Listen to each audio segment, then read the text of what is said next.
Hi guys! Ngayon po ay magsasagot na naman po tayo ng mga iilan sa inyong mga katanungan.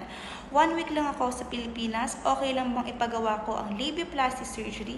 So guys, kung kayo po ay from overseas pa at nag-aalinlangan dahil sasaglit lang po ang inyong bakasyon dito sa Pilipinas, huwag po kayong mag-alala dahil ang Diva ay may best option para sa inyo. So guys, pwede po namin i-offer sa inyo ang aming best technology para sa labiaplasty procedure. So ito po ay ginagamitan ng dissolvable threads, so hindi nyo na po kailangan bumalik para sa inyong check-up para po sa removal of threads since ito po ay kusang natutunaw sa inyong balat. And regarding naman po sa inyong check-up, since may dalawa po kayong check-up, after 3 days and sa 7 days po ninyo. So if ever na kaya pa ng schedule nyo, makabalik sa aming clinic, pwede po kayong bumalik sa aming clinic.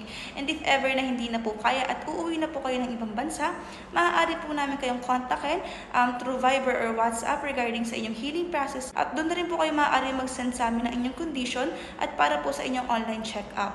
So don't worry guys kung nag-aalangan kayo mag-send ng inyong picture since ito po ay confidential conversation, so ito po ay pinapahalagahan po namin. So yun lamang guys, if ever na may mga ganito pa po kayong katanungan or nag-aalinlangan pa po kayo since kayo po ay nasa ibang bansa, mag-comment lang po kayo sa inyong mga questions at sasagutin po natin yan para sa inyo.